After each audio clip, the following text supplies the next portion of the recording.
Are you feeling that drag, that pull back, where things are changing faster than ever and you're trying to keep up? You're doing all the things, but somehow you can't catch up. And we keep focusing on time and time management, but that's not the real issue now, is it? See, during change, especially when there's too much change, it's not time that we need to focus on. It's about doing things a little bit differently. Because when we talk about that drag where every day you're coming in and you feel like you just can't catch up, what we're really talking about is something about how we're doing this isn't working anymore. Teams don't need more time. We need fewer broken workflows. We need ways of working redesign. So, as these programs in workforce energy management have been evolving, I've seen a shift where we're going to be addressing this drag, where we're going to be addressing some of these energy drainers that keep coming up in workforce energy management programs. And what I found is we need a work redesign. We shouldn't just be optimizing technology, integrating our systems. We should be optimizing the ways of working. And this is what we tackle in the Work Redesign Revolution workshop. And I'm going to dig into a little bit of a preview, a little bit of the steps that we take throughout the program to create awareness about what's going on, realign together, activate the change of where we're going to go, and create accountability in the execution of these new ways of working. Before we do that, I want to just talk about what's going on. We have dysfunction in workflows. We know that we have lost productivity in our pass-offs. So even if you have the premium system in place, if you don't have good pass-offs, if people aren't using that system, it doesn't matter.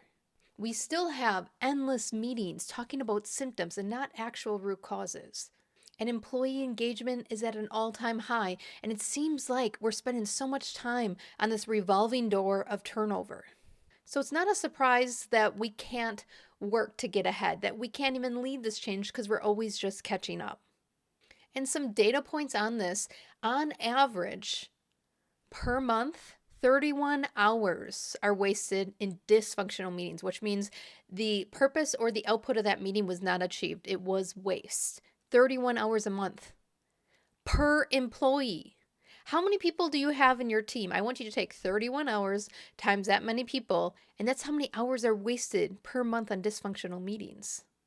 Another data point is 20% of output in teams is rework, is cleaning up broken things in your workflow.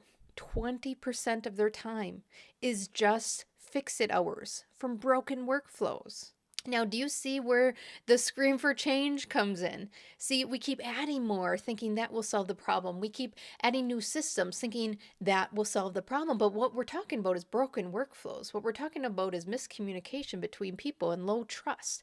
So when I go into conferences and do keynote programs, I'm talking about 4-day work weeks and unlimited PTO. I'm talking about flex roles where you can have fractional freelance and contract workers also in your workforce to try to alleviate some of that load. And when we back up at that and people say, we can't do that, or how do I even go to my boss about that? That's not really what we're talking about. That's the ultimate goal: 4-day work weeks, unlimited PTO, flex roles. But what we're really talking about is operation excellence, because you can't effectively have those benefits without an operation that's effective, that people that communicate well and trust one another, that you actually use the systems and the workflows aren't broken. So yes, it's a benefit: 4-day work weeks, unlimited PTO, flex roles. But what we're really talking about is productivity optimization. What we're addressing is what's already broken. And what we're removing is those energy drainers. So when you start to think like that, and this is usually what the whole first session of this workshop is about, is breaking that mindset. We're not talking about problem people. We're talking about energy problems. We're talking about how the ways of working currently are designed and how they no longer fit in this modern day, ever-changing, demanding world. So let's talk about the redesign, not just for output, but for energy. When you do a streamline of workflow, input all the way to the output, what does that look like? Where are the missteps happening? Where is that baton being dropped between departments, between team members? That's a great place to start because not only are we addressing those broken workflows, but we're starting to enhance the communication, close that gap so people start collaborating again. We like to do forced collaboration, team building activities, after hours type of parties. But what they really want is change within their workday, change within the drainers that are bogging them down. And when you can do that together, it has a natural way of collaborating that isn't forced. And naturally feeds into the next one, which is clear roles and communication. Who is doing what and when? See, sometimes we like to put functions and tasks onto certain roles, and it makes sense as a job match, but we don't always consider timing. We don't always consider the workload that they're under. For example, there's certain times of the month that accounting and finance is bogged down. They have to close the books, they're doing month end things, they're providing reports, and yet we expect them to still churn like it's a regular week. We continue to ask requests of them when their workload is almost double compared to the rest of the month. Same goes with other type of operations that are maybe leading change initiatives or rolling out new systems. We're not considering how much workload they're already under. We keep demanding more. So during this clear roles, we're also cleaning up communication of what is their priority right now and how can we align to support them. Because why are we all on this journey on separate trails? We should all be in the same trail, providing different types of support to get to the end destination. Which leads me to the next part of the workshop, which is team renewed focus and autonomy. If you have cleaned up workflows and you're starting to streamline that, if you have owners and clear roles and responsibilities, you can start to renew focus of where are we going? And who's going to lead that? Because right now it's all put on the leaders. But who's actually executing the work? That's really who should be leading it. The leaders are there to clear the obstacles, provide extra support when they need it. But really, the people executing the work should be leading the journey. They know it best. They work in it day to day. They see the gaps, they see the hang-ups. Why are we not giving them more autonomy? A lot of times in these programs, I have to work with leaders on mastering the art of stepping up and stepping back. Because right now, leaders are in the step up most of the time, and they should be in that the minority of the time.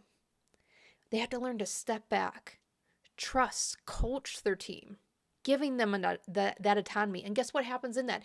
Creativity and innovation, because it's not just one person's idea anymore. It's all different ideas. And you choose the best one to get the best outcome. So we streamline workflows, we're clearing up roles and responsibilities, enhancing that communication through that process. And then we're allowing the team to have some autonomy, to own things, to drive it forward, creating those micro change leaders. People follow energy, not titles, right? You're creating a space for that to flow. And once you get these few foundations in place, then we start to talk about 4-day work weeks, unlimited PTO, flex roles.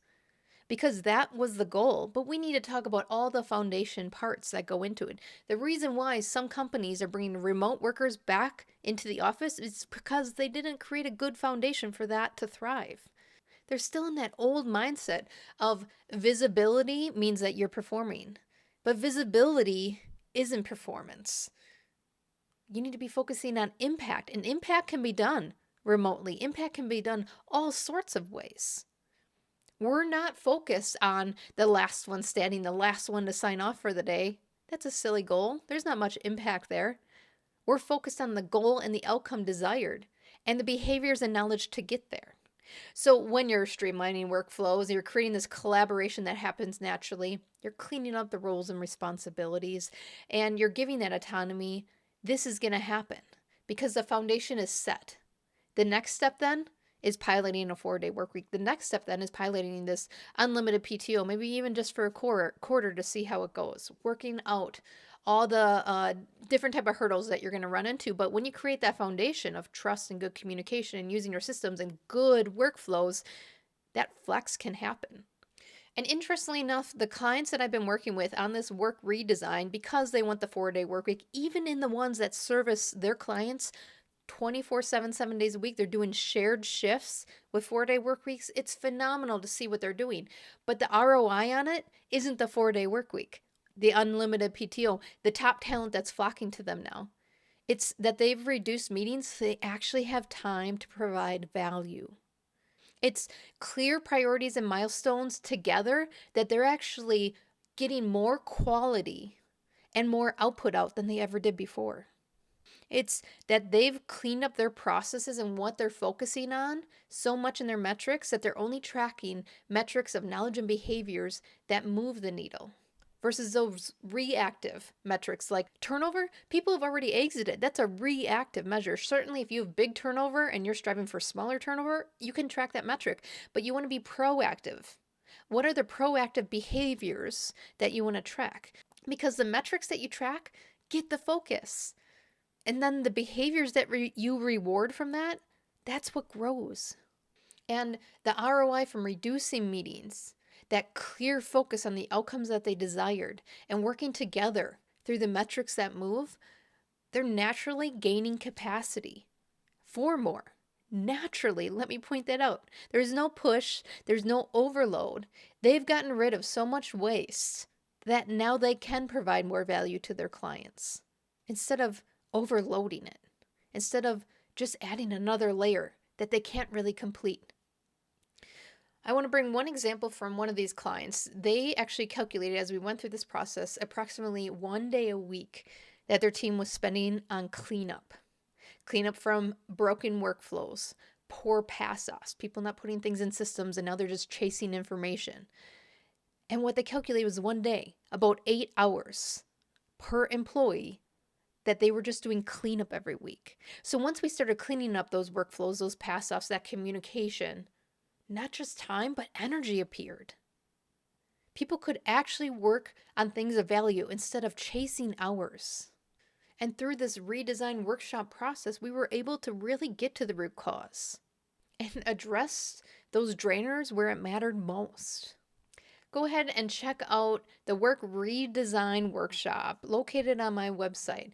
It's practical, it's facilitated towards output and energy, guiding your team through those unclear systems, those habits we've kind of just gotten used to, and those mindsets that are stuck into growth, into thinking differently about the ways of working. And through that, natural productivity comes out. And suddenly 4-day work weeks, unlimited PTO, flex roles doesn't seem like a pipe dream. It just seems like the next step. The future of work isn't going to wait for permission. It's built by those who are redesigning it first.